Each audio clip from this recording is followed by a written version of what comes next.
ஆண்டவரும் இரட்சகருமாகிய இயேசு கிறிஸ்துவின் நாமத்திலே உங்கள் எல்லாரையும் வாழ்த்துகிறேன். நம்முடைய பிதாவாகிய தேவனாலும் கர்த்தராகிய இயேசு கிறிஸ்துவினாலும் உங்களுக்கு கிருபையும் சமாதானமும் பெருக கடவது. வந்திருக்கிறவங்க எல்லாரையும் வாழ்த்துகிறேன். ஒருவேளை உங்களை ஒரு சிலர் தான் எனக்கு நன்றாக தெரியும். அநேகர் ஸ்கிரீன்ல முகத்தை பார்க்க முடியல, பேர்களை தான் பார்க்கிறேன். ஆனாலும் நீங்கள் எல்லாரும் தவறாமல் இதுல பங்கு பெறுவதை குறித்து மிகவும் அதிகமாக ஆண்டவருக்கு நன்றி செலுத்துகிறேன். ஆண்டவருடைய வார்த்தையின் மீது இருக்கின்றதான உங்களுடைய வாஞ்சைக்காக ஆண்டவரை ஸ்தோத்திரிக்கிறேன். இந்த நேரம் கூட ஆண்டவர் ஏதோ இன்னும் ஒரு பைபிள் ஸ்டடி நேரமாக இது இருந்து விடாதபடி இந்த நாளில பரிசுத்த ஆவியானவர் நம்மில என்ன செய்ய விரும்புகிறாரோ அதை செய்வதற்கு நம்மை அர்ப்பணிப்போம்.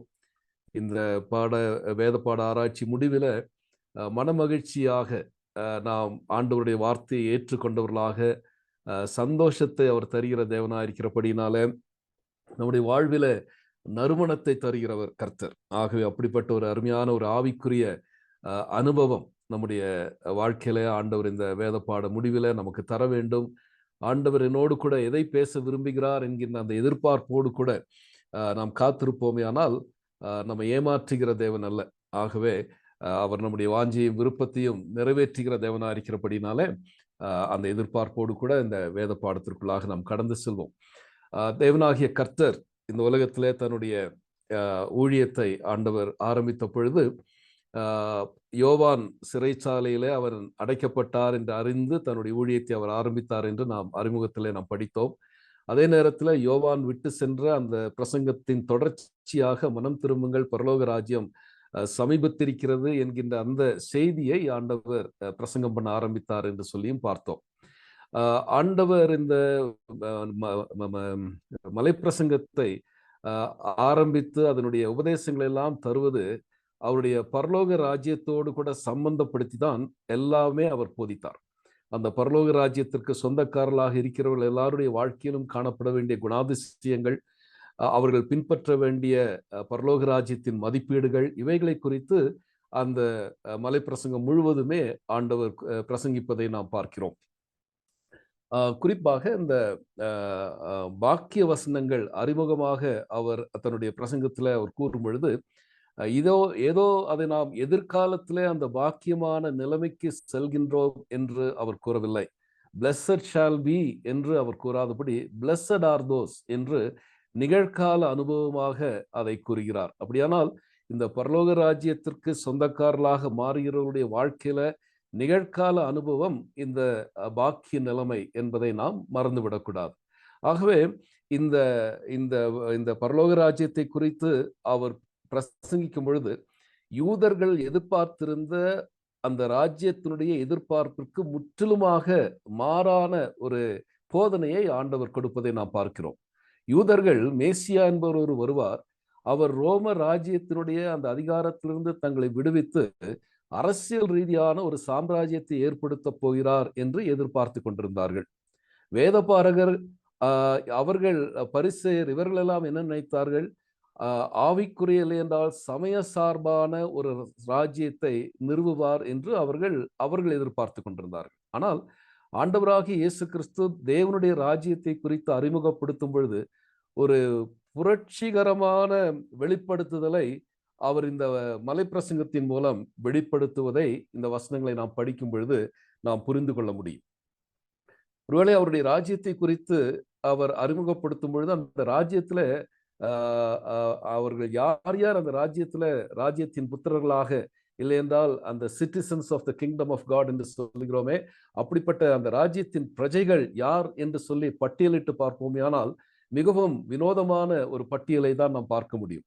ஆவியிலே எளிமையாயிருக்கிறவர்கள், துயரப்படுகிறவர்கள், சாந்த குணம் உள்ளவர்கள், இன்னும் சமாதானம் பண்ணுகிறவர்கள், இப்படியாக நீதியின் மேல் பசிதாகம் உள்ளவர்கள், துயரப்படுகிறவர்கள், வறியவர்கள், சிறைச்சாலையில் இருக்கிறவர்கள், சிறையுண்டிருக்கிறவர்கள், இன்னும் பார்க்க போனால் நறுங்குண்டவர்கள், நொறுக்கப்பட்டவர்கள், துயரப்படுகிறவர்கள், இப்படி ஒரு பெரும் பட்டியலை ஆண்டவராகிய இயேசு கிறிஸ்து கூறுவதை நாம் பார்க்கிறோம். அப்படியானால் ஒரு வித்தியாசமான குடிமக்கள் நிறைந்த ஒரு ராஜ்யம் இந்த பரலோக ராஜ்யம். ஆகவே இது மிகவும் வித்தியாசமான ஒரு ராஜ்யத்தை குறித்து தான் அவர் அறிமுகப்படுத்துவதை இந்த மலை பிரசங்கத்திலே நாம் பார்க்கிறோம். அதனுடைய முகவுரையாகத்தான் இந்த பாக்கிய வசனங்களை நாம் படித்து கொண்டிருக்கின்றோம். 3வது பாக்கிய வசனத்திற்கு நாம் இன்றைக்கு நம்முடைய சிந்தனைகளை திருப்புவோம். மத்தேயு சுவிசேஷத்தின் 5வது அதிகாரத்தின் 5வது வசனத்துல அதை நாம் வாசிக்கின்றோம். மத்தேயு 5:5 சாந்த குணம் உள்ளவர்கள் பாக்கியவான்கள், அவர்கள் பூமியை சுதந்தரித்துக் கொள்வார்கள்.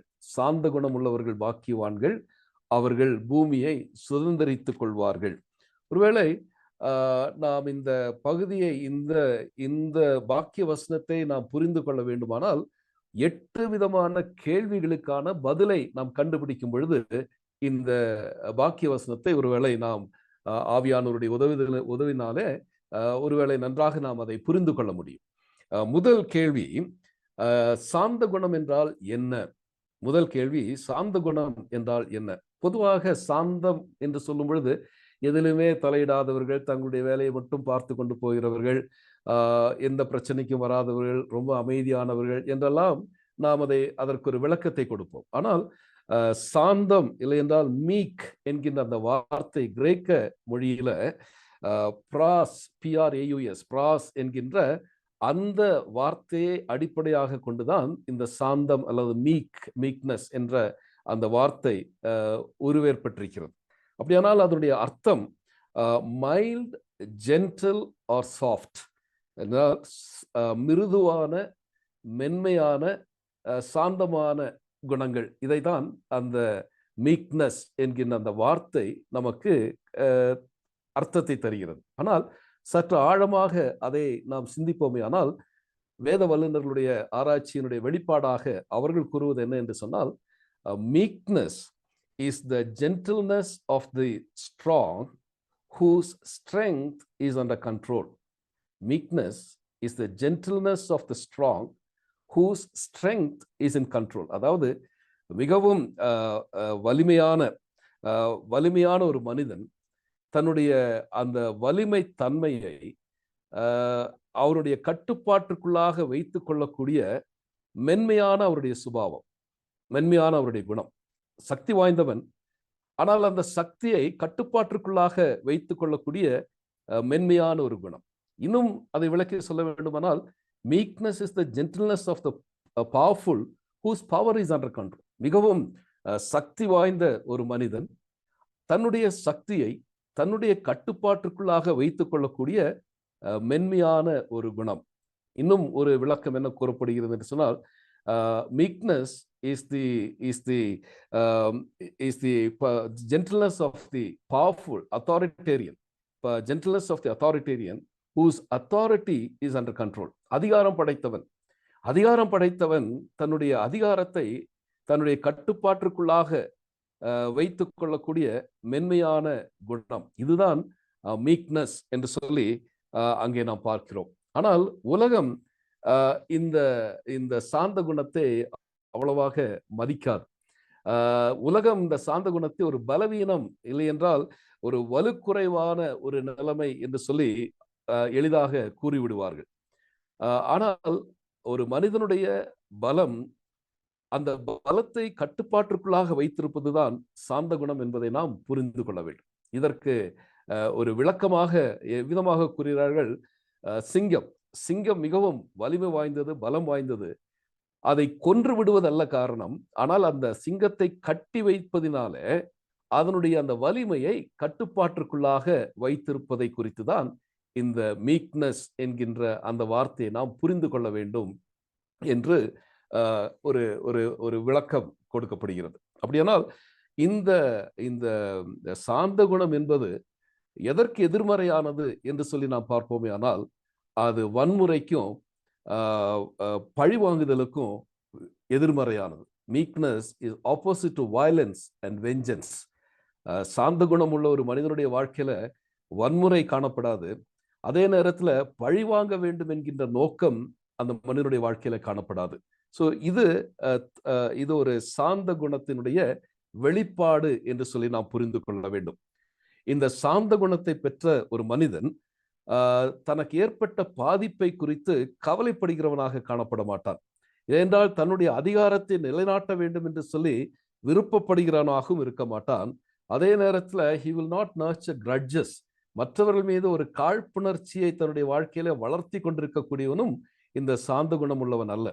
அப்படியானால் இப்படிப்பட்ட சாந்த குணத்தையும் இந்த சாந்த குணத்தினுடைய தன்மைகளையும் தங்களுடைய வாழ்க்கையில நடைமுறைப்படுத்தின, அபியாசப்படுத்தின ஒரு சில நபர்களை குறித்து வேதம் நமக்கு கற்றுத்தருகிறது. ஒரு சில உதாரணங்களை உங்கள் முன்பாக இந்த சாயங்கால வேளையிலே நான் வைக்க ஆசைப்படுகிறேன். ஒன்று ஆபிரகாம். ஆபிரகாமுடைய வாழ்க்கையில ஆண்டவர் ஆபிரகாமை அழைக்கின்றார். ஊர் என்கின்ற தேசத்திலிருந்து அவர் காண்பிக்கின்ற தேசத்திற்கு வர வேண்டும் என்று அவரை அழைக்கின்றார். அந்த அழைப்பிற்கு அவர் கீழ்ப்படுகிறார். கீழ்ப்படிந்து பயணத்தை ஆரம்பிக்கின்றார்.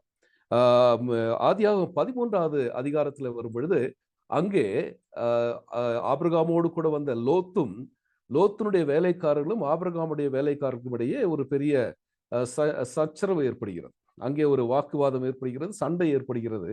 அந்த நேரத்துல ஆபிரகாம் அங்கு ஒரு தெளிவான ஒரு முடிவை எடுக்கின்றார். அங்கே ஆபிரகாம் லோத்தை பார்த்து கூறுகிறார், இதோ பூமியெல்லாம் நமக்கு முன்பாக இருக்கிறது, நீ வலதுபுறம் போவாயானால் நான் இடதுபுறம் போய்விடுகிறேன், இல்லை நீ இடதுபுறம் நீ போய்விட்டால் நான் வலதுபுறம் போய்விடுகிறேன் என்று அந்த தெரிந்து கொள்ளுதலை லோத்தினிடத்துல அவர் விட்டு விடுகிறார். இதை சற்று ஆழமாக நாம் சிந்திப்போமே ஆனால், தரிசனம் பெற்றவர் ஆபிரகாம், அழைப்பு பெற்றவர் ஆபிரகாம், ஆசீர்வதிக்கப்படுவர் ஆபிரகாம், அதிகாரம் இருந்தது, வயதிலே மூத்தவர், ஒருவேளை தன்னுடைய ஆதிக்கத்தை அந்த இடத்துல அவர் நிலைநாட்டி இருக்க முடியும். நான் தெரிந்து கொள்கின்ற இடத்தை நான் தெரிந்து கொள்வேன், மற்ற இடத்திற்கு நீ சென்று விடு என்று சொல்லக்கூடிய சகலவிதமான அதிகாரமும் அந்த மனிதனுக்கு இருந்தது. ஆனால் அந்த இடத்துல இந்த அருமையான ஆபிரகாமுடைய சாந்தத்தை நாம் பார்க்கிறோம். தன்னுடைய உரிமையை அந்த இடத்துல அவர் நிலைநாட்ட விரும்பவில்லை. எந்த விதத்திலும் தன்னுடைய ஆதிக்கத்தை செலுத்த அவர் விரும்பவில்லை. தன்னுடைய பலத்தை தன்னுடைய கட்டுப்பாட்டிற்குள்ளாக வைத்திருந்து தன்னுடைய ஆதிக்கத்தை அது அதிகார வரம்பு மீறி சென்று விடாதபடி தன்னுடைய அதிகாரத்தையும் கட்டுப்பாட்டிற்குள்ளாக வைத்து லோத்து தெரிந்து கொள்ளும்படியாக அவர் அந்த தெரிந்து கொள்ளுதலின் காரியத்தை லோத்தினுடைய கரங்களிலே ஒப்பு கொடுத்து விட்டார்.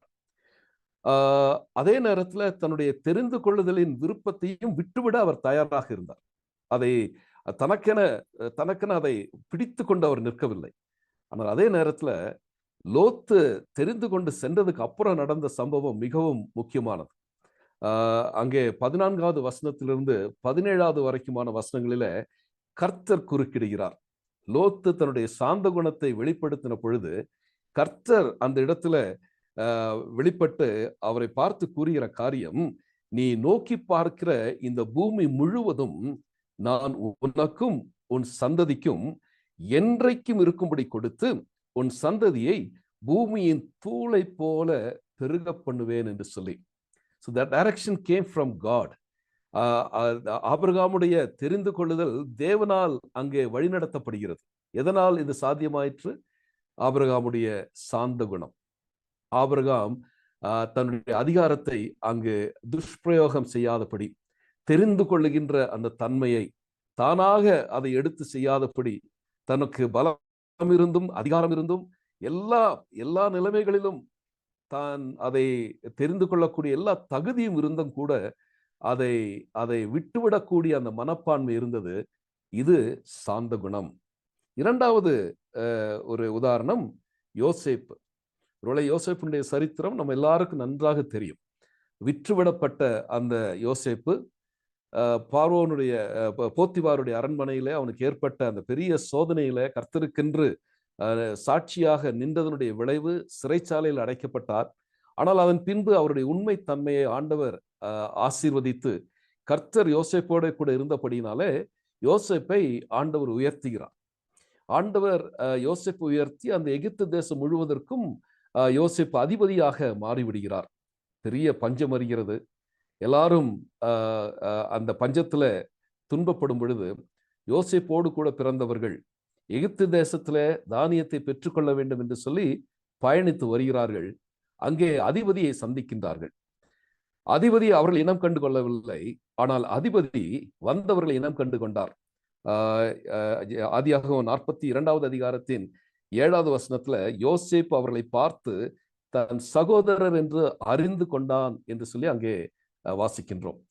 அதிபதி அறிந்து கொண்டான், இவர்கள் எல்லாரும் என்னுடைய சகோதரர்கள், என்னை அடித்து குற்றுயிராக்கி குழியிலே தள்ளிவிட்டவர்கள், அதே நேரத்தில் என்னை எடுத்து விற்று போட்டவர்கள், இப்படியாக தனக்கு விரோதமாக இவர்கள் செயலாற்றினவர்கள் என்பதை நன்றாக அறிந்த இந்த யோசேப்பு அங்கே அந்த மனிதனுடைய செயல்பாடு பின்பு நமக்கு நன்றாக தெரியும்.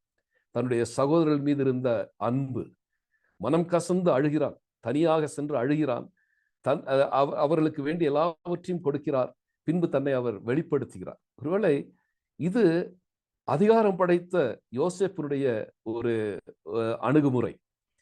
ஒருவேளை அவர் நன்றாக பழிவாங்கி இருக்க முடியும்.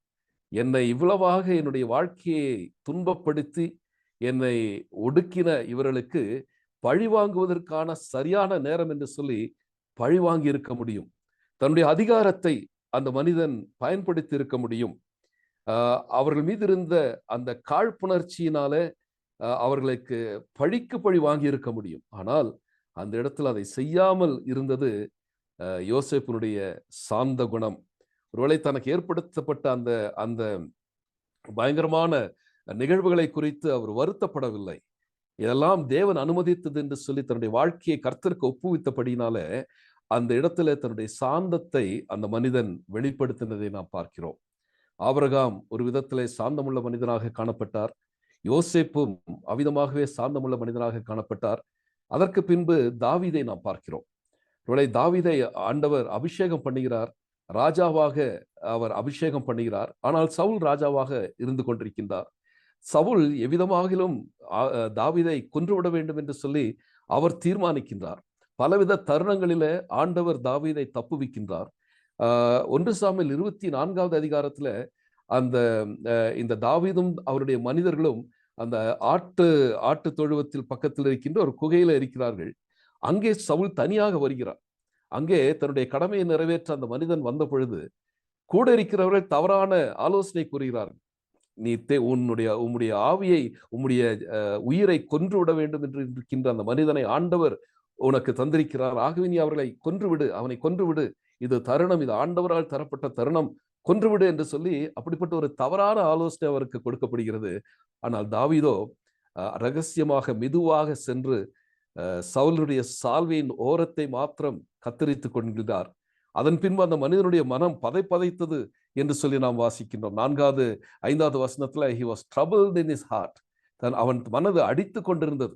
இவ்வளவு பெரிய ஒரு தவறை செய்துவிட்டேனே என்று சொல்லி அந்த மனிதனுடைய உள்ளம் மனம் அடித்து கொண்டிருந்தது. சவுல் சென்று விட்டார். பின்பு தாவீது அங்கே இருந்து கூப்பிட்டு சொல்லுகிறார், உம்முடைய உயிரை உம்மை அழித்து விட வேண்டும் என்று சொல்லி உம்முடைய பிராணனை வாங்குவதற்கு நான் வகை தேடி கொண்டிருக்கிறவன் அல்ல, உம்முடைய சால்வையின் துண்டு என்னுடைய கையில இருக்கிறது என்று சொல்லி காண்பிக்கின்றார். இது எதை காண்பிக்கிறது? ஒருவேளை அந்த அந்த அந்த மனிதனுக்கு தன்னை இவ்வளவாக கொன்றுவிட வேண்டும் என்று சொல்லி இருந்த அந்த சவுலை கொன்று விடுவதற்கான சகல சந்தர்ப்பங்களும் தாவீதுக்கு கிடைத்தது. பழிவாங்க வேண்டிய எல்லா விதமான சூழ்நிலையும் இருந்தது. ஆனாலும் அந்த இடத்துல பழிவாங்குதலை விட்டுவிட்டு கர்த்தர் பார்த்து கொள்வார் என்கின்ற அந்த அர்ப்பணிப்போடு கூட சாந்த குணத்தை அந்த இடத்துல தாவீது காண்பித்ததை நாம் பார்க்கிறோம். அடுத்த ஒரு மிக முக்கியமான மிக சிறந்த ஒரு எடுத்துக்காட்டு மோசேயை குறித்து ஆண்டவர் கூறும் பொழுது, சாந்தமுள்ள ஒரு மனிதன் தேவனால் எவ்விதமாக பாராட்டப்பட முடியும் என்பதை மோசேயினுடைய வாழ்க்கையிலிருந்து நாம் பார்க்க முடியும். எண்ணாகமம் 12வது அதிகாரத்தின் 3வது வசனம், எண்ணாகமம் 12:3 என்ன வாசிக்கிறோம்? மோசே ஆனவன் பூமியில் உள்ள சகல மனிதரிலும் மிகுந்த சாந்த குணமுள்ளவனாயிருந்தான். அருமையான 2 வார்த்தைகள். சகல மனிதரிலும் மிகுந்த சாந்த குணமுள்ளவன். There was no exaggeration. ஆவியானவர் வார்த்தைகளை தரும் பொழுது அங்கு எதையுமே மிகைப்படுத்துவது கிடையாது. By the way, exaggeration is a sin. நம்முடைய வாழ்க்கையில் அநேக நேரங்களில் மிகைப்படுத்தி பேசி விடுகிறோம். அது தவறு, அது தேவனுக்கு பிரியமில்லாத ஒன்று. ஆனால் இங்கே ஆண்டவர் என்ன கூறுகிறார்?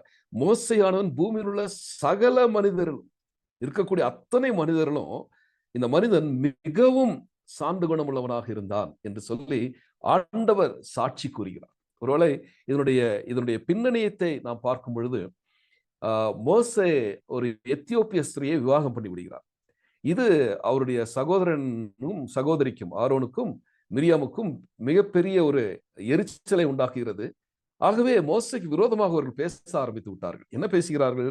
2வது வசனத்துல, கர்த்தர் மோசையை கொண்டு மாத்திரம்தான் பேசினாரோ, எங்களை கொண்டும் அவர் பேசவில்லையா என்று சொல்லி மோசையை எதிர்த்து பேசுகிறார்கள்.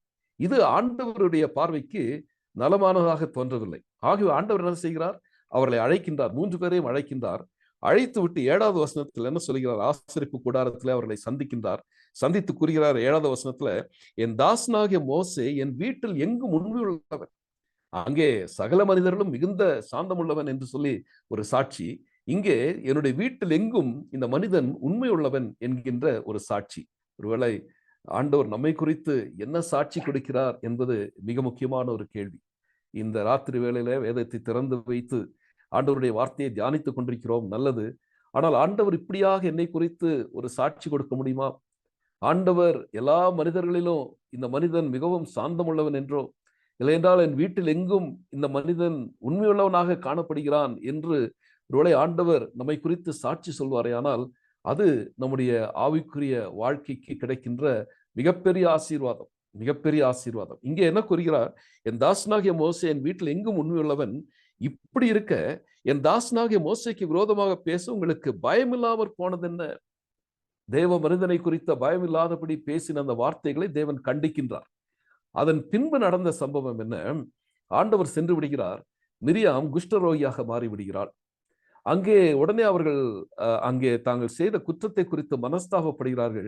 ஆரோன் அவளுக்காக வேண்டிக் கொள்ளும்படியாக கேட்டுக்கொள்ளும் பொழுது மோசே செய்த காரியம் 13வது வசனத்துல, அப்பொழுது மோசே கர்த்தரை நோக்கி என் தேவனே அவளை குணமாக்கும் என்று கெஞ்சினான் என்று சொல்லி வேதத்திலே வாசிக்கின்றோம். ஆங்கிலத்துல Moses cried out to the Lord. Moses cried out to the Lord. ஒருவேளை who is this Moses? He was a very strong man. He was a great leader. He was a brave man. நல்ல தைரியசாலி, ஒரு மனிதனை சுலபமாக கொன்றுவிட்ட மனிதன், மிகவும் பலம் வாய்ந்தவன், ஒரு சிறந்த தலைவன். ஆனாலும் அந்த இடத்துல இவர்கள் தனக்கு விரோதமாக பேசிவிட்டார்களே என்று சொல்லி அங்கே முறுமுறுக்கவில்லை. இல்லை என்று சொன்னால் குஷ்டரோகியாக மாறிவிட்ட தன்னுடைய சகோதரியை குறித்து தேவன் கொடுத்த தண்டனை என்று சொல்லி அமைதியாக இருக்கவில்லை. அங்கே ஆண்டவரை நோக்கி கதறுகிறான். ஆண்டவரே இவளை நீர் குணமாக்கும் என்று சொல்லி அங்கே ஆண்டவரை நோக்கி கதறுகிற ஒரு மனிதன். அப்படியானால் இந்த மனிதன் பழி வாங்குகிற நோக்கம் இல்லாதவன், தன்னைத்தானே பாதுகாத்து கொள்ள வேண்டும் என்ற விருப்பம் இல்லாதவன், தன்னுடைய கௌரவத்தை அதிகமாக அதை குறித்து கவலைப்படாத இந்த மனிதன் அந்த அந்த மிரியத்திற்காக செபித்து அங்கே ஆண்டவரிடத்திலிருந்து சுகத்தை பெற்றுக்கொள்கிறார். அப்படியானால் இது சாந்த குணத்திற்கான ஒரு அடையாளம். இப்படி வேதாகமத்திலே தருகின்ற கதாபாத்திரங்கள் எல்லாவற்றுக்கும் கிரீடமாக மகுடம் வைத்தது போல காணப்படுவது ஆண்டவராகிய இயேசு கிறிஸ்து. அவரை குறித்து நாம் வாசிக்கும் பொழுது அவர் சுய பிரகடனம் செய்கிறார். நான் சாந்தம் உள்ளவன் என்று சொல்லி எவ்விதமாக அவரால் இவ்விதமாக கூற முடிந்தது? மத்தேயு 11:28 இந்த வசனத்தை அடிக்கடி நாம் பயன்படுத்துகிறோம். வருத்தப்பட்டு பாரம் சுமக்கிறவர்களே நீங்கள் எல்லாரும் என்னிடத்தில் வாருங்கள், நான் உங்களுக்கு இளைப்பாறுதல் தருவேன். இதோடு கூட நிறுத்தி விடுகிறோம். ஆனால் அதற்கு பின்பான வார்த்தைகள் மிக முக்கியம். அவர் என்ன கூறுகிறார்? நான் சாந்தமும் மனத்தாழ்மையுமாய் இருக்கிறேன், என் நுகத்தை உங்கள் மீது வைத்துக் கொள்ளுங்கள், இடத்தில் கற்றுக்கொள்ளுங்கள் என்று சொல்லி அவருடைய நுகம் லகுவாய் காணப்படுகிறது. ஆனால் அந்த இடத்துல அவர் நான் மனத்தாழ்மையாயிருக்கிறேன், நான் சாந்தமுள்ளவனாயிருக்கிறேன் என்று சொல்லி அந்த சுய பிரகடனம் செய்கிறார் என்று சொன்னால் அதற்கு காரணம் அவர் வாழ்ந்து காட்டினார். தன்னுடைய வாழ்க்கையில அவர் சாந்தமுள்ளவராகவே வாழ்ந்ததுனால இப்படிப்பட்ட ஒரு பிரகடனத்தை அவரால் செய்ய முடிந்தது. நானும் நீங்களும் இவ்விதமாக கூற வேண்டும் என்று சொன்னால், வாழ்க்கையில நாம் போதிப்பது நடைமுறையிலே கொண்டு வந்தால் மாத்திரம்தான் நானும் நீங்களும் தைரியமாக நம்மை குறித்து நாம் உணர்வுள்ளவர்களாக சாட்சி கொடுக்க முடியும். எவ்விதமாக ஆண்டவரால் இது கூற முடிந்தது? ஏசாயா தீர்க்க தரிசனத்துல அவர் தன்னுடைய தீர்க்க தரிசனத்தை எழுதும் பொழுது 53வது அதிகாரத்துல ஆண்டவருடைய அந்த அந்த அந்த அந்த உபத்திரவங்களை குறித்தும் அதை அவர் எவ்விதமாக அணுகுகிறார் என்பதை குறித்தெல்லாம் அவர் விவரித்து எழுதும் பொழுது 7வது வசனத்தில் அவர் கூறுகிறார், அவர் நெருக்கப்பட்டும் ஒடுக்கப்பட்டும் இருந்தார், ஆனாலும் தம்முடைய வாயை திறக்கவில்லை. அடிக்கப்படும்படி கொண்டு போகப்படுகிற ஆட்டுக்குட்டியை போலவும் தன்னை மயிர் கத்திரிக்கிறவருக்கு முன்பாக சத்தமிடாதிருக்கிற ஆட்டை போலவும் அவர் தமது வாயை திறவாதிருந்தார் என்று சொல்லி, ஒருவேளை இதனுடைய நிறைவேறுதலை மத்தேயு, மார்க்கு, லூக்கா, யோவான் 4 சுவிசேஷங்களிலும் இதனுடைய நிறைவேறுதலை பார்க்கிறோம். ஒருவேளை அது எவ்வளவு முக்கியமான ஒரு சம்பவம் என்பதனால்தான் 4 சுவிசேஷங்களிலும் பரிசுத்த ஆவியானவர் அந்த காரியத்தை எழுதுகிறார்.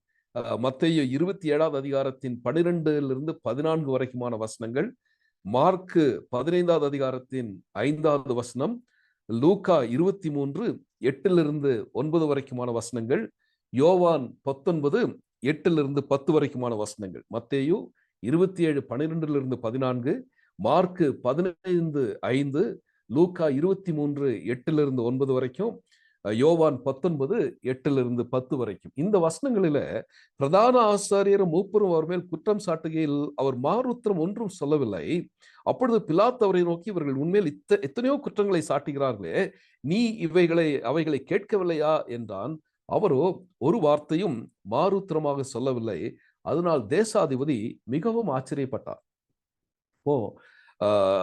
ஆண்டவர் தன்னுடைய அந்த சாந்த குணத்தை அவர் வெளிப்படுத்துகிறார். அதிகாரம் இருந்தது, ஆனால் அந்த அதிகாரத்தை அவர் பயன்படுத்தாதவராக அமைதியை காத்து கொண்டார். வாய் திறவாதவராக காணப்பட்டார். இதை குறித்து பேதுரு சாட்சியாக கூறும் பொழுது தன்னுடைய நிருபத்திலே 1 பேதுரு 2வது அதிகாரத்தின் 23வது வசனம், 1 பேதுரு 2:23 அவர் கூறுகிறார், அவர் வையப்படும் பொழுது பதில் வையாமலும் பாடுபடும் பொழுது பயமுறுத்தாமலும் நியாய தீர்ப்பு செய்கிறவருக்கு தம்மை ஒப்புவித்தார். பாடுபடும் பொழுது பயமுறுத்தாமலும் அதிகாரத்தை குறிப்பிடுகிறது. அப்படியானால் அவருக்கு தன்னை பாதுகாத்துக் கொள்வதற்கான வல்லமை அவரிடத்தில் இருந்தது. ஆண்டவராகிய இயேசு கிறிஸ்து தன்னை பாதுகாத்துக் கொள்வதற்கான வல்லமை படைத்திருந்தார். அதே நேரத்துல அவர்களை அழித்து விடுவதற்கான அந்த சக்தி அவரிடத்துல இருந்தது. அதே நேரத்தில் அவர்களை கட்டுப்படுத்துவதற்கான அதிகாரமும் அவரிடத்துல இருந்தது. அப்போ இவைகளெல்லாம் வைத்து ஆரம்பத்தில் இந்த சாந்த குணத்தை குறித்து நாம் படித்தோமே, the gentleness of the strong whose strength is under control என்று படித்தோமே, அது இவருடைய வாழ்க்கையில நிறைவேறுவதை நாம் பார்க்கிறோம். அவரிடத்துல வலிமை இருந்தது. அவர்களை அழித்து விடுவதற்கான சகல விதமான வலிமை இருந்தது. அவரிடத்துல அதிகாரம் இருந்தது. அவர்களை கட்டுப்படுத்துவதற்கான அதிகாரம் இருந்தது. But that authority was in control. That power was in control and the strength was in control, and that was meekness. அதுதான் சாந்த குணம் என்பதை நாம் மறந்துவிடக்கூடாது.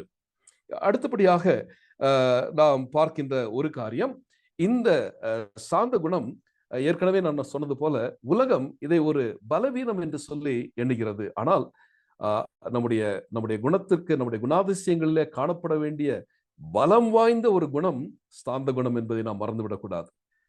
நம்முடைய இயற்கையான சுபாவத்துல நாம் அநேக நேரங்களில இந்த சாந்த குணத்தை இழந்து விடுகிறோம். இது 2வது கேள்விக்கு நேராக நம்மை கொண்டு செல்கிறது. சாந்தம் என்றால் என்ன என்று சொல்லி பார்த்தோம். 2வது கேள்வி, what are the signs of meekness? இந்த சாந்த குணத்தினுடைய அடையாளங்கள் என்ன? இந்த சாந்த குணத்தினுடைய அடையாளங்கள் என்ன? ஒன்று, meek person does not seek his own rights. தன்னுடைய சொந்த உரிமைகளுக்காக அவன் போராடுகிறவனாய் அவன் காணப்பட மாட்டான். அதற்கு முக்கியத்துவத்தை கொடுக்கிறவனாய் அவன் காணப்பட மாட்டான். 2வது, a meek person does not get offended and hurt when another person wrongs him. மற்றவர்கள் தனக்கு விரோதமாக காரியங்களை செய்யும் பொழுது புண்பட்டோ இல்லை என்றால் அதனாலே தான் பாதிக்கப்படுகின்ற அளவிற்கு தன்னுடைய அந்த மனநிலைக்கு தன்னை ஒப்புவிக்காதபடிக்கு உயர்ந்த மனநிலையில வாழ்வது. 3வது, meek person does not care about his honor. தனக்கு கிடைக்க வேண்டிய கௌரவம், தனக்கு கிடைக்க வேண்டிய கனம், இவைகளுக்காக அவன் கவலைப்படுகிறவனாய் அவன் காணப்பட மாட்டான். And a meek person never tries to take revenge. ஒரு பழிவாங்குகின்ற எண்ணம் ஒரு சாந்த குணம் உள்ள ஒரு மனிதனுடைய வாழ்க்கையில காணப்படாது. And a meek person is always willing to learn. எப்பொழுதுமே கற்றுக்கொள்ள வேண்டும் என்கின்ற விருப்பம், புதிய காரியங்களை கற்றுக்கொண்டு தன்னுடைய வாழ்க்கையில கர்த்தருக்கு பிரியமானவனாய் வாழ வேண்டும் என்கின்ற விருப்பம். Meek person does not try to have his own way. தன்னுடைய சுய விருப்பத்தின்படி தனக்கேற்ற பாதையிலே செல்ல வேண்டும் என்று சொல்லி அவன் விரும்புகிறவன் அல்ல. இதுதான் ஒரு சாந்த குணம் உள்ளவனுடைய அடையாளங்கள். இன்று இதை நாம் மிக அதிகமாக நம்முடைய உள்ளங்களிலே, நம்முடைய வாழ்க்கையில கைக்குள்ள நாம் விரும்ப வேண்டும். ஒருவேளை நம்முடைய திருச்சபைகள், நம்முடைய குடும்பங்கள், இவைகளிலெல்லாம் இந்த சாந்த குணம் இல்லாதனுடைய வெளிப்பாடை நாம் இன்று பார்க்கிறோம். அதிகாரம் உண்டு, ஆனால் அந்த அதிகாரம் இன்று துஷ்பிரயோகம் பண்ணப்பட்டு கொண்டிருக்கின்றது. திருச்சபைகள் ஆனாலும் சரி, அதிகாரத்தில் இருக்கிறவர்கள் அந்த அதிகாரத்தை கட்டுப்பாட்டிற்குள்ளாக வைத்திராதபடி அதை துஷ்பிரயோகம் செய்து தங்களுடைய சுய லாபத்திற்காக ஆண்டவரால் சம்பாதிக்கப்பட்ட, அவருடைய இரத்தத்தினாலே சம்பாதிக்கப்பட்ட திருச்சபையானது சீர்கேடாய் செல்வதற்கு அந்த அதிகார துஷ்பிரயோகத்தை இந்த நாட்களிலே நாம் பார்க்கிறோம். அதே நேரத்தில் தங்களுக்கு வல்லமை இருக்கிறது, they have power. அந்த வல்லமை அடக்குமுறைக்காக பயன்படுத்தப்படுகிறது. அநேகருடைய வாய்கள் அடைக்கப்படுவதற்கு அவர்களுடைய அந்த வல்லமை அவர்கள் பயன்படுத்துகிறார்கள். அதே நேரத்தில் அவர்கள் கனத்தை நாடுகிறார்கள். அவர்களுக்கு கனம் அவசியம். எங்கெல்லாம் அவர்கள் செல்கிறார்களோ அங்கெல்லாம் அவர்கள் உயர்த்தப்பட வேண்டும், அங்கெல்லாம் அவர்கள் கனப்படுத்தப்பட வேண்டும். ஒருவேளை அவர்கள் விரும்புகின்ற கனம் அவர்களுக்கு கிடைக்கவில்லை என்று சொன்னால் அதனுடைய விளைவுகள் என்ன என்று சொல்லி உங்களுக்கு நன்றாக தெரியும். அதே நேரத்தில் பழிவாங்கும் நோக்கம், இவையெல்லாம் இன்று திருச்சபைகளிலே நாம் பார்க்கிறோம். வேதனையோடு கூட உங்களோடு கூட நான் இதை பகிர்ந்து கொள்கிறேன். ஏனென்றால் ஆண்டவருடைய திருச்சபையில இன்று உலகத்தினுடைய ஆதிக்கம், செல்வாக்கு அதிகமாக இருக்கிறபடினால பரலோக ராஜ்யத்தின் மதிப்பீடுகளை இழந்து நிற்கின்ற ஒரு திருச்சபை அது பலனற்ற திருச்சபையாக, சக்தியற்ற திருச்சபையாக இன்று காணப்படுவதற்கு காரணம் இந்த சாந்த குணத்தை இழந்தவர்களாக நிற்கின்ற கூட்டம். சாந்த குணத்தை இழந்தவர்களாக நிற்கின்ற கூட்டம். ஆகவே அப்படிப்பட்ட நிலைமைகள் மாறுவதற்கு ஒன்று, என்னிலே அந்த சாந்த குணம் உருவாக வேண்டும் என்று ஜெபிக்க வேண்டும். இரண்டாவது, திருச்சபையில தலைமைத்துவத்தில் இருக்கின்றவருடைய வாழ்க்கையில இந்த இப்படிப்பட்ட சாந்த குணத்திற்கு விரோதமான காரியங்கள் மாற்றப்பட வேண்டும் என்று சொல்லி நாம் பாரத்தோடு ஜெபிக்க அழைக்கப்பட்டிருக்கின்றோம். குறைவுகளை கண்டு குறை கூறுகிறவர்களாக மாத்திரம் இருந்து விடாதபடி அந்த குறைவுகளை நிறைவாக்குகிற கர்த்தரிடத்துல அதை கொண்டு வருவதற்கு இந்த வேத பாடம் நம்மை உந்தி தள்ள வேண்டும். ஒருவேளை அப்படி ஆண்டவர் நமக்கு அப்படிப்பட்ட ஒரு பாரத்தை தருவாரே ஆனால் திருச்சபையில மறுமலர்ச்சி வருவதற்கு அது ஆசீர்வாதமாக இருக்கும். மூன்றாவது கேள்வி என்ன? What is the effect of this meekness? இந்த சாந்த குணத்தினுடைய தாக்கம் என்ன? சாந்த குணம் என்றால் என்ன என்று பார்த்தோம். சாந்த குணத்தினுடைய அடையாளங்கள் என்ன என்று சொல்லி பார்த்தோம். இந்த சாந்த குணத்தினுடைய தாக்கம் என்ன என்று சொல்லி அடுத்தபடியாக நாம் பார்க்க வேண்டும். ஒன்று, you cannot receive salvation unless you are meek. சாந்த குணம் இல்லாதவர்களாக இருந்தால் ரட்சிப்பை பெற்றுக்கொள்ள முடியாது என்று சொல்லி நான் கூறுகிறேனே, இது எவ்விதமாக நான் கூறுகிறேன்? ஒருவேளை ஆண்டவர் அவர் கூறின அந்த வாக்கிய வசனங்களை சற்று திரும்பி பார்ப்போமே ஆனால் ஒன்றோடு ஒன்று தொடர்புள்ளதாக இருக்கிறது. முதல் வாக்கிய வசனத்தில் கூறுகிறார், ஆவியில் எளிமை உள்ளவர்கள் பாக்கியவான்கள். இந்த ஆவியின் எளிமையை குறித்து நாம் படிக்கும் பொழுது அது ஆவிக்குரிய ஒரு வறுமை, ஆவிக்குரிய ஒரு திவாலான ஒரு நிலைமை என்பதை ஒரு மனிதன் உணர்ந்து கொண்டு அவன் துயரப்படுகிறவர்கள் பாக்கியவான்கள். தன்னுடைய அந்த ஆவிக்குரிய அந்த வறுமையை குறித்து, தேவனுக்கும் அவனுக்கும் இருக்கின்ற உறவிலே ஏற்பட்ட பாவம் கொண்டு வந்த அந்த பிளவை, அந்த வறுமையை நினைத்து அவன் மனம் கசந்து துயரப்படும் பொழுது அங்கே ஆண்டவர் ரட்சிப்பை தருகிறார். இந்த சாந்த குணம் உள்ளவர்கள் பாக்கியவான்கள். இதை நான் எவ்விதமாக கூறுகிறேன்? சங்கீதம் 149 சங்கீதத்துல 4வது வசனம், சங்கீதம் 149 4வது வசனத்துல சாந்த குணமுள்ளவர்களை ரட்சிப்பினால் அலங்கரிப்பார் என்று சொல்லி வாசிக்கின்றோம். சாந்த குணமுள்ளவர்களை ரட்சிப்பினால் அலங்கரிப்பார் என்று சொல்லி வாசிக்கின்றோம்.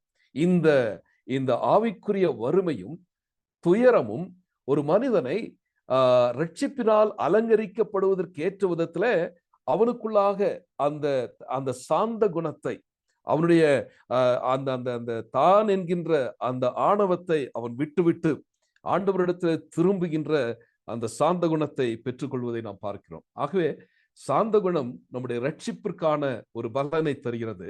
இரண்டாவது, you cannot receive the word of God unless you are மீக். ஆண்டவருடைய வார்த்தையை நான் பெற்றுக்கொள்வதற்கு சாந்த குணம் அவசியம். என்னிலே இந்த சாந்த குணம் இல்லை என்று சொன்னால் ஆண்டவருடைய வார்த்தையை நான் பெற்றுக்கொள்ள முடியாது. நான் கூறுவதற்கு ஆதாரம் உண்டா? யாக்கோபு 1வது அதிகாரத்தின் 21வது வசனம். யாக்கோபு 1:21. ஆகையால் நீங்கள் எல்லாவித அழுக்கையும் கொடிய துர்க்குணத்தையும் ஒழித்துவிட்டு, இப்பொழுது கவனியுங்கள், உங்கள் உள்ளத்தில் நாட்டப்பட்டதாயும் உங்கள் ஆத்துமாக்களை ரட்சிக்க வல்லமை உள்ளதுமாயிருக்கிற வசனத்தை. இந்த வசனம் எப்படிப்பட்ட வசனம்? நம்முடைய உள்ளங்களிலே நாட்டப்பட வேண்டிய வசனம். To be implanted in our life, implanted in us. நம்முடைய உள்ளத்திலே இது நாட்டப்பட வேண்டும். அதே நேரத்துல நம்முடைய ஆத்துமாவை ரட்சிக்க வல்லமை உள்ளது இந்த வார்த்தை. இந்த வார்த்தையை சாந்தமாய் ஏற்றுக்கொள்ளுங்கள். ஒருவேளை இந்த சாந்த குணம் என்னிலே இல்லை என்று சொன்னால் இந்த வசனத்தை நான் ஏற்றுக்கொள்ள முடியாத ஒரு நிலைமைக்கு நான் தள்ளப்பட்டு விடுவேன். எல்லாம் எனக்கு தெரியும், இல்லை என்றால் ஆண்டவருடைய சமூகத்தில் என்னை தாழ்த்தி மென்மையாக மிருதுவாக இந்த வார்த்தையை நான் பெற்றுக்கொள்வதற்கு நான் என்னை அர்ப்பணிக்கவில்லை என்று சொன்னால் இந்த ஆண்டவருடைய வார்த்தையை நாம் பெற்றுக்கொள்ள முடியாது. அப்படியானால் இந்த சாந்த குணம் என்னை ரட்சிப்பினால் அலங்கரிக்கிறது. இரண்டாவது, இந்த சாந்த குணத்தினாலே நான் வார்த்தையை ஏற்றுக்கொள்ளும் பொழுது இந்த வார்த்தையினிலே நாட்டப்படுகிறது, என்னுடைய ஆத்மாவை ரட்சிக்க வல்லமை உள்ளது. மூன்றாவது, you cannot witness effectively unless you are meek. நான் சாந்தமுள்ளவனாய் இருக்கவில்லை என்று சொன்னால் சிறந்த விதத்திலே நான் சாட்சியாக வாழ முடியாது. இதற்கான ஆதார வசனம் 1 பேதுரு 3வது அதிகாரத்தின் 15வது வசனம். 1 பேதுரு 3:15. அதில் என்ன வாசிக்கிறோம்? உங்களிடத்தில் இருக்கிற நம்பிக்கையை குறித்து உங்களிடத்தில் விசாரித்து கேட்கிற யாவருக்கும் எப்படி உத்தரவு சொல்ல வேண்டுமாம்? சாந்தத்தோடும் வணக்கத்தோடும் உத்தரவு சொல்ல எப்பொழுதும் ஆயத்தமா இருங்கள். With meekness and fear. இது மிக அவசியம். ஏனென்றால் எல்லாம் எனக்கு தெரியும் என்கின்ற அந்த ஒரு அகங்காரம் அல்ல, எல்லாம் எனக்கு தெரியும் என்கின்ற மேட்டுமை அல்ல, தாழ்மையோடும் சாந்தத்தோடும் நம்மிடத்துல நம்முடைய நம்பிக்கையை குறித்து கேட்கிறவர்களுக்கு பதில் உரைக்க இந்த சாந்த குணம் நமக்கு அவசியம். நான்காவதாக நாம் பார்க்கிறோம், you cannot glorify God unless you are meek. ஆண்டவரை நாம் மகிமைப்படுத்த முடியாது. நம்முடைய வாழ்க்கையிலே சாந்த குணம் இல்லை என்று சொன்னால் நாம் ஆண்டவரை மகிமைப்படுத்த முடியாது. அதற்கான ஆதார வசனம் 1 பேதுரு 3வது அதிகாரத்தின் 4வது வசனம். 1 பேதுரு 3:4. அழியாத அலங்கரிப்பாய் இருக்கிற, ஏற்கனவே ஆண்டவர் ரட்சிப்பினால் அலங்கரிக்கிறார் என்று சொல்லி ஆரம்பத்தில் படித்தோம். அந்த எப்பொழுதும் அழியாத அலங்கரிப்பாய் இருக்கிற சாந்தமும் அமைதலும் உள்ள ஆவியாகிய இருதயத்தில் மறைந்திருக்கிற குணமே உங்களுக்கு அலங்காரமாய் இருப்பதாக, அதுவே தேவனுடைய பார்வையில் விலையேறப்பெற்றது. Let it be the hidden person of the heart with the incorruptible beauty of a meek and quiet spirit, which is very precious in the sight of God. தேவனுடைய பார்வையில விலையேற பெற்றது எது? சாந்தமும் அமைதலும் உள்ள ஆவியிலே இருதயத்தில் மறைந்திருக்கிற குணம். the hidden character, சாந்த குணம். இந்த சாந்த குணத்தை தேவன் அவருடைய பார்வையிலே விலையேற பெற்றது என்று சொல்கிறார். Anything that is precious in the sight of God will glorify God. தேவனுடைய பார்வையிலே விலையேற பெற்ற எதுவுமே ஆண்டவரை மகிமைப்படுத்தக்கூடிய ஒன்று. அப்படியானால் இந்த சாந்த குணத்தில எவ்வளவு அழகாக அது படிப்படியாக முன்னேறுகிறது என்று சொல்லி நாம் பார்க்கிறோம். முதலாவது ரட்சிப்பு. இந்த சாந்த குணத்தினால ஆவியிலே எளிமையுள்ளவனாய் துயரப்பட்டு ஆண்டவரை ஏற்றுக்கொள்ளும் பொழுது அவர் என்னை அந்த ரட்சிப்பினால் என்னை அலங்கரிக்கிறார்.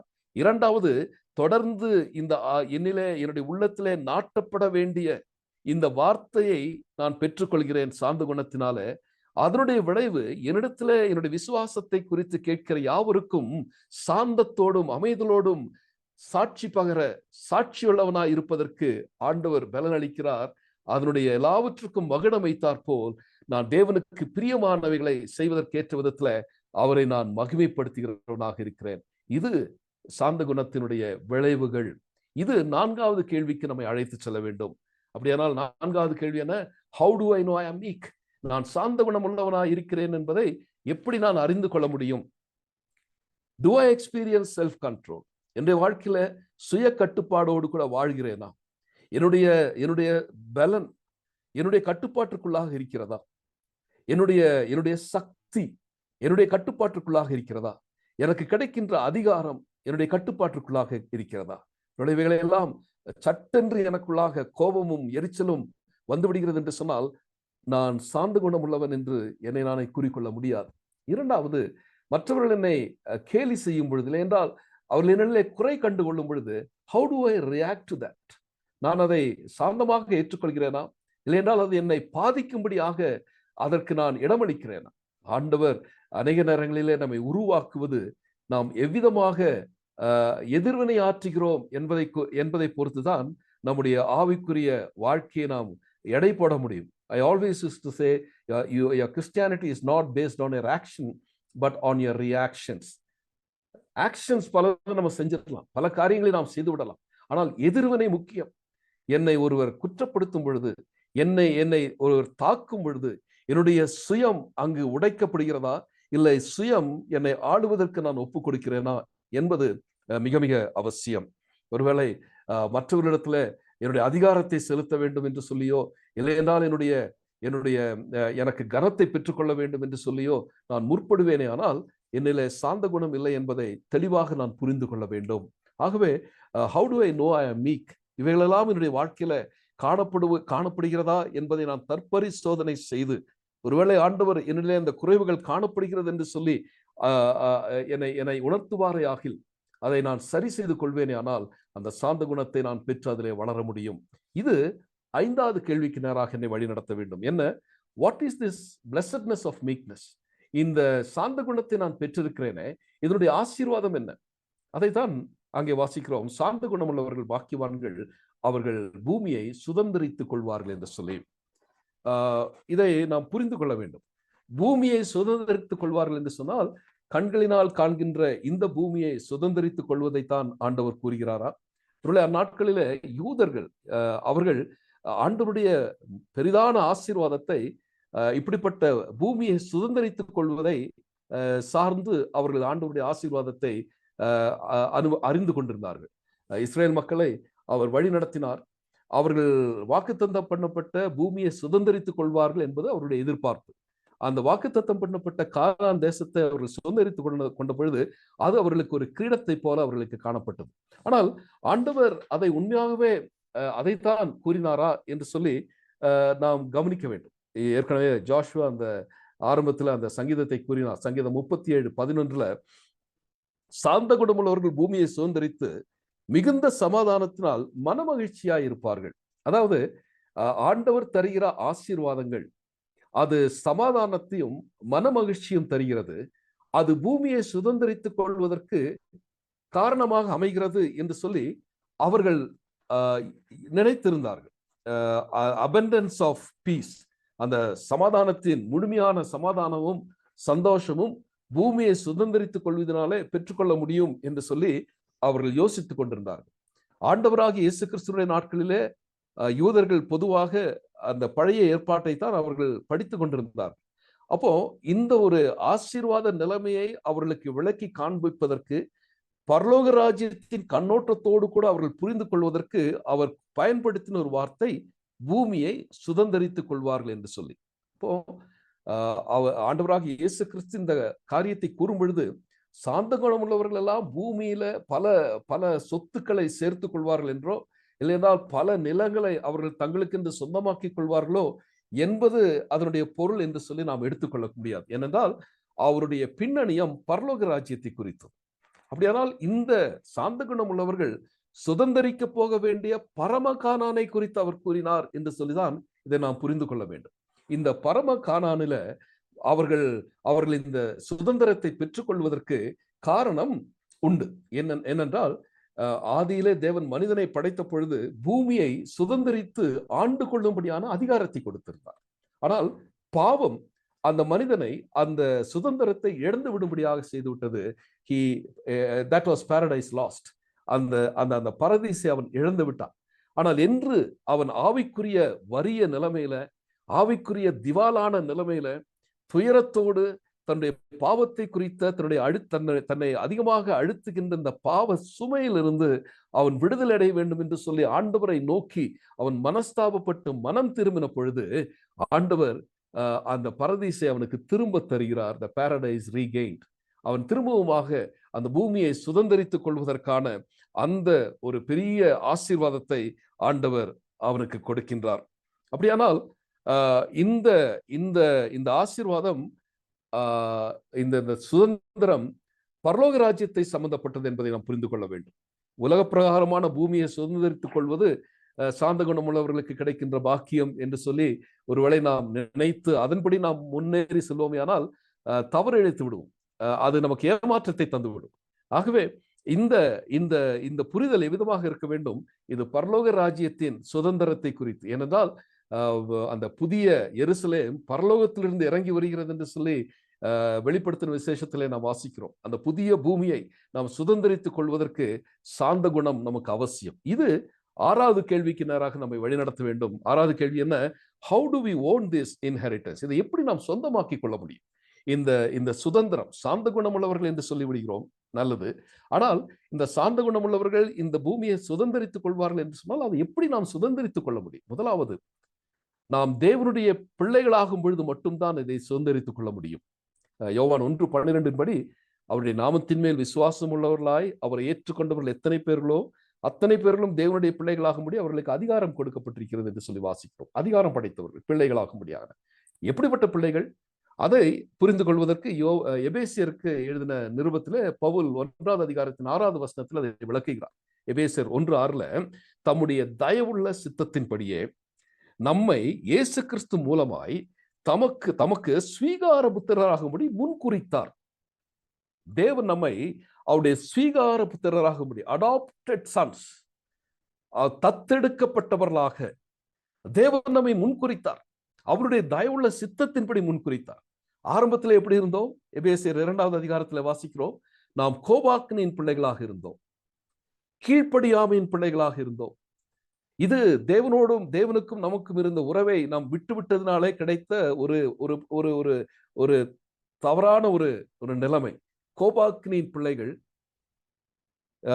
கீழ்ப்படியாமின் பிள்ளைகள். இப்படிப்பட்ட பிள்ளைகளை தான் அவருடைய ஸ்வீகார புத்திரராகும்படி அவர் முன்குறித்திருக்கிறார். முன்குறித்த இவர் நம்மை அவருடைய ஸ்வீகார புத்திரராகும்படி செய்தார் என்று சொன்னால்,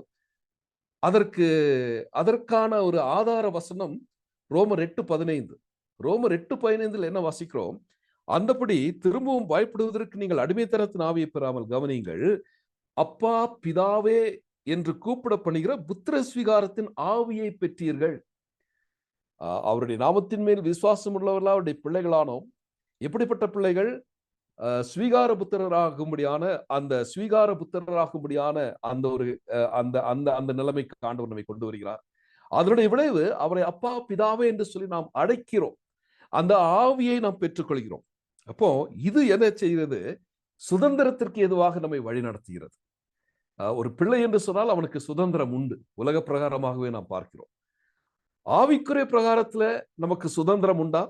ரோமர் 8வது அதிகாரத்தின் 16-17 வசனங்கள். ரோமர் 8:16-17. நாம் தேவனுடைய பிள்ளைகள் என்று ஆவியானவர் தாமே நம்முடைய ஆவியுடனே கூட சாட்சி கொடுக்கிறார். யாரும் நானும் நீங்களும் தேவனுடைய பிள்ளைகள் என்று சாட்சி கொடுக்க வேண்டிய அவசியமே கிடையாது.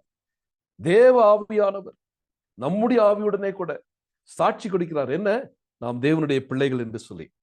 தொடர்ந்து வாசிக்கிறோம், நாம் பிள்ளைகளானால் சுதந்திரரும் ஆமே. இதுதான் இந்த சுதந்திரத்திற்கான அடிப்படை. நாம் பிள்ளைகள். அப்ப கேள்வி என்ன? நான் தேவனுடைய பிள்ளையா? உண்மையாகவே என்னுடைய பாவங்களை குறித்த அந்த ஆவிக்குரிய வறுமையை குறித்த அந்த துயரம் எனக்கு வந்து ஆண்டவருடைய சமூகத்திலே மனம் கசந்து என்னுடைய பாவத்தை அறிக்கையிட்டதுனால சாந்த குணம் உள்ளவனாய் மாற்றப்பட்டு ரட்சிப்பினால் நான் அலங்கரிக்கப்பட்ட என்னுடைய வாழ்க்கையில தேவனுடைய பிள்ளை, அவருடைய ஸ்வீகார புத்திரராக ஆண்டவர் என்னை ஏற்றுக்கொண்டபடினாலே, அவருடைய ஆவி எனக்கு தந்தபடினாலே, அவருடைய பிள்ளை என்று அவர் என்னுடைய ஆவியுடனே கூட சாட்சி கொடுக்கிறபடினாலே நான் சுதந்திரன். இதுதான் ஆண்டவர் நமக்கு தருகின்ற ஒரு நிச்சயம். நான் தேவனுடைய பிள்ளை என்று சொன்னால், நாம் பிள்ளைகளானால் சுதந்திரருமாமே. தேவனுடைய சுதந்திரம், தேவனுடைய சுதந்திரரும் கிறிஸ்துவுக்கு உடன் சுதந்திரருமாமே. எவ்வளவு உன்னதமான நிலைமைக்கு நம்மை ஆண்டவர் உயர்த்துகிறார். தேவனுடைய பிள்ளைகள் என்கின்ற ஒரு அனுபவம், அதே நேரத்தில் தேவனுடைய சுதந்திரம். யார்? the heirs of God. and co-heirs with Jesus Christ. கிறிஸ்துவுடனே கூட உடன் சுதந்திரர். நினைத்து கூட பார்க்க முடியாத அருமையானவர்களே, இவ்வளவு மகா உன்னதமான இந்த நிலைமைக்கு ஆண்டவர் தகுதியற்ற நம்மை, எந்த தகுதியும் இல்லாத நம்மை உயர்த்துகிறார் என்று சொன்னால், தலைவணங்கி ஆண்டவருக்கு நன்றி சொல்வதை காட்டிலும் இந்த ராத்திரி வேளையில நானும் நீங்களும் ஒன்றும் செய்ய முடியாது. ஏனென்றால் வசனம் சொல்லுகிறது, நீங்கள் கிறிஸ்துவினுடையவர்கள், கிறிஸ்து தேவனுடையவர். அப்படியானால் நாம் சுதந்திரர், தேவனோடு கூட கிறிஸ்துவுடனே கூட உடன் சுதந்திரர். இதை உணர்ந்த நம்முடைய வாழ்க்கையில பவுலோடு கூட சேர்ந்து நாம் ஆண்டவரை ஸ்தோத்திரிக்க கடமைப்பட்டிருக்கிறோம்.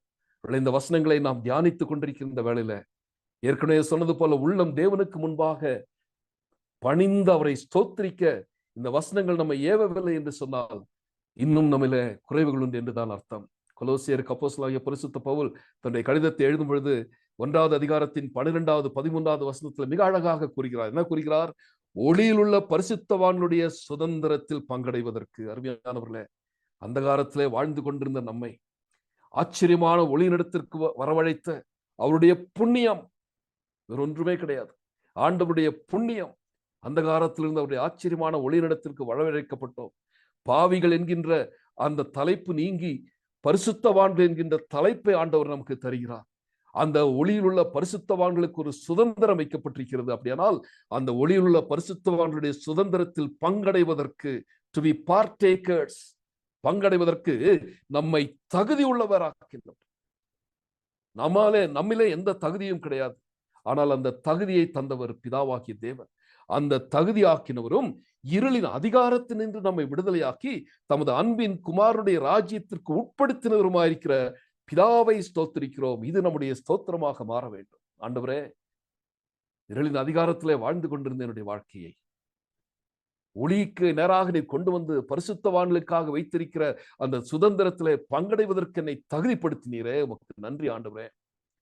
அந்த இருளின் அதிகாரத்தினின்று என்னை விடுதலையாக்கி அன்பின் குமாரனாகி இயேசு கிறிஸ்துவினுடைய ராஜ்யத்திற்கு என்னை உட்படுத்தினரே, உமக்கு நன்றி. இந்த ராஜ்யத்தை குறித்துதான் ஆண்டவர் இங்கே மலை பிரசங்கத்திலே போதிக்கின்றார். நாம் பரலோக ராஜ்யத்திற்கு உரியவர்கள். We are the citizens of the kingdom of God. இந்த உலகத்திற்குரியவர்கள் அல்ல. அப்படியானால் இப்படிப்பட்ட தெய்வத்தை நாம் ஸ்தோத்திரிக்க நம்முடைய உள்ளம் நம்மை ஏவ வேண்டும்.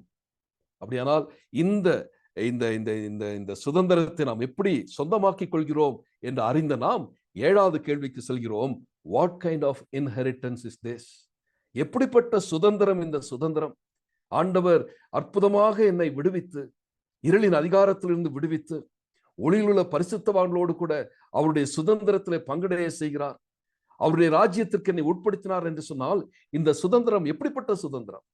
பேதுரு அழகாக விளக்குகிறார்.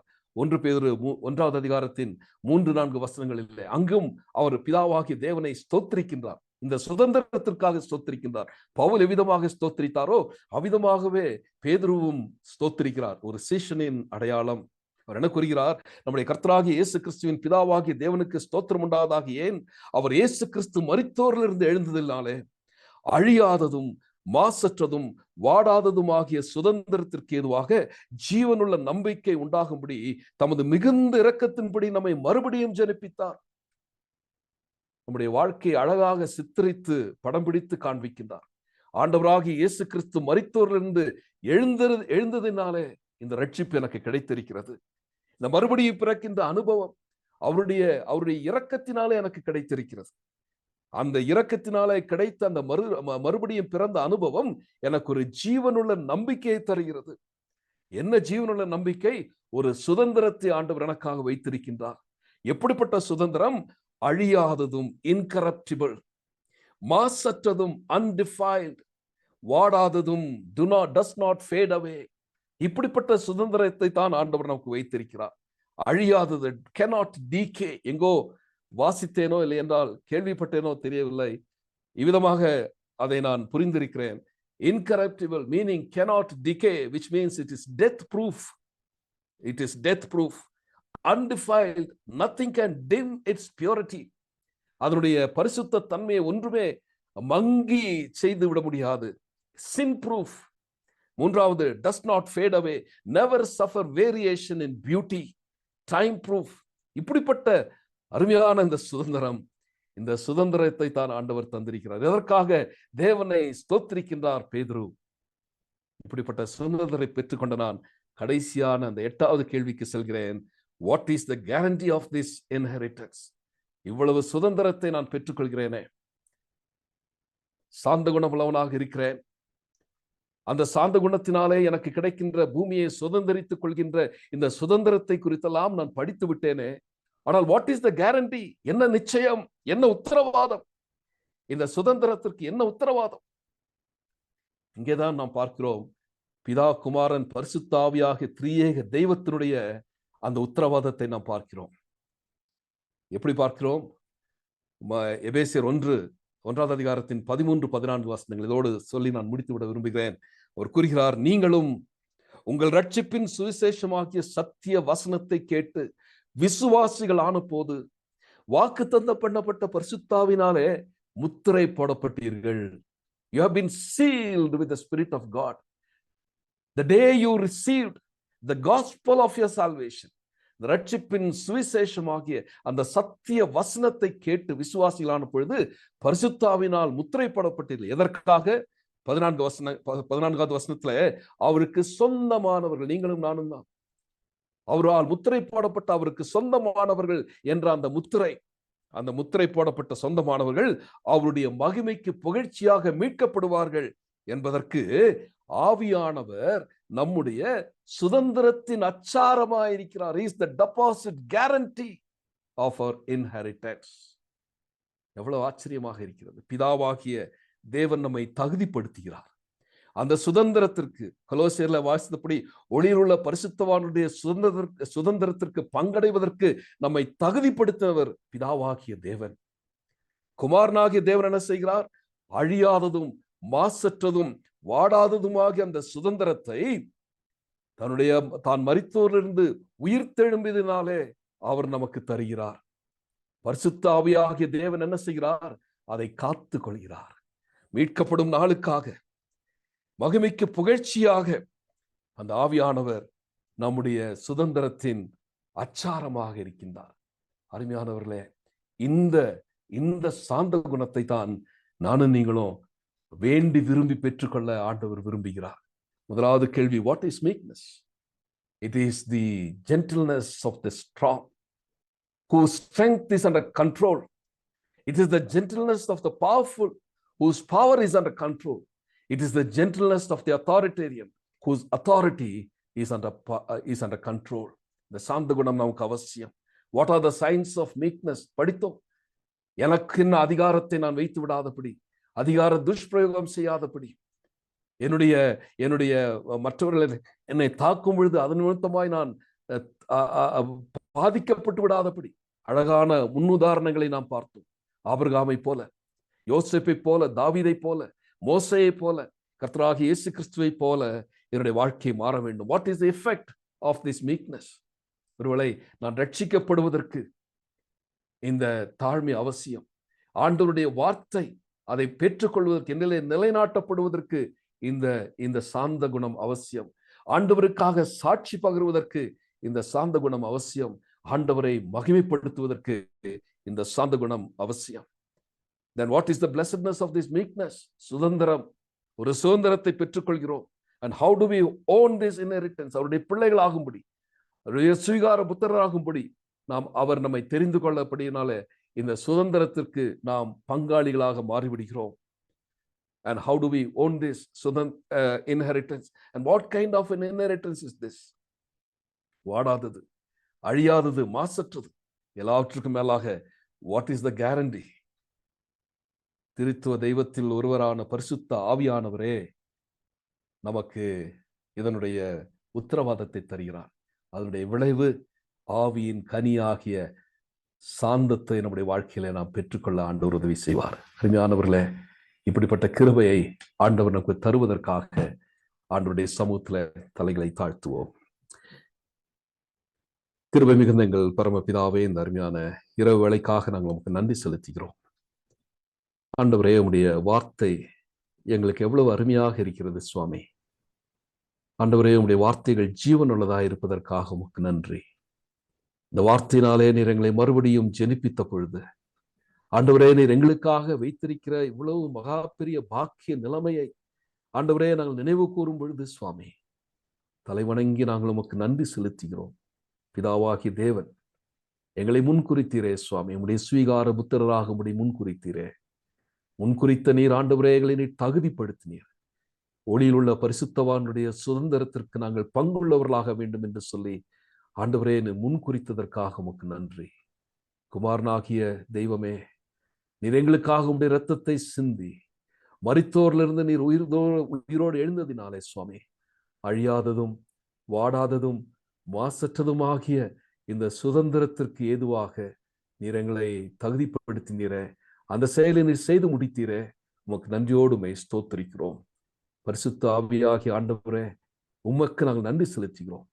மீட்கப்படும் நாளுக்கென்று ஆண்டவரே நீர் எங்களை இந்த சுதந்திரத்திற்கு அச்சாரமாக நீர் இருப்பதற்காக உமக்கு ஸ்தோத்திரம். இவ்வளவு நன்மைகளையும் செய்த நீர் ஆண்டவரே, எங்களிலே இந்த சார்ந்த குணத்தை பெருகச் செய்ய வேண்டும் என்று சொல்லி எங்களை தாழ்மையோடு ஒப்புக் கொடுக்கிறோம் சுவாமி. ஆண்டவரே, எங்களுடைய தனிப்பட்ட வாழ்க்கையிலும், எங்களுடைய குடும்ப வாழ்க்கையிலும், ஆண்டவரே எங்களுடைய சமுதாய வாழ்க்கையிலும், எங்களுடைய திருச்சபை வாழ்க்கையிலும் இந்த சார்ந்த குணம் பெருக நீர் உதவி செய்யும் சுவாமி. ஆண்டவரே, ஆண்டவரே, இந்த பாக்கிய நிலைமைக்கு நீர் உயர்த்தும்படியாக பரலோக ராஜ்யத்தின் பிரஜைகளாக ஆண்டவரே இந்த குணம் எங்களிலே காணப்படவில்லை என்று சொன்னால் ஆண்டவரே, அந்த பரலோக ராஜ்யத்திற்கு சுதந்திர உரியவர்களாக இந்த ராத்திரி வேளையில எங்களை நீர் மாற்றும் ஆண்டவரே. இந்த குணத்தை எங்களிலே நீர் பெருக செய்யும். தலை வணங்கி இருக்கிற ஒவ்வொருவருக்காக உமக்கு நன்றி ஆண்டவரே. இந்த பாட வேளையின் முடிவில் ஏதாவது ஒரு தீர்மானத்தோடு ஆண்டவரே இந்த பாட வேளையை விட்டு நாங்கள் வெளியே செல்ல வேண்டுமே சுவாமி, அதற்கு எங்களுக்கு நீர் உதவி செய்யும். பரிசுத்த ஆவியானவரே, எங்களிலே அந்த கிரியை நீர் செய்யும்படியாக எங்களை தாழ்மையோடு ஒப்புக் கொடுக்கிறோம். நீரே பொறுப்பெடுத்துக் கொள்ளும். கர்த்தரும் இரட்சகரும் ஆகிய இயேசு கிறிஸ்துவின் நாமத்தில் தாழ்மையோடு கூட ஜெபிக்கிறோம் ஜீவனுள்ள நல்ல பிதாவே, ஆமென்.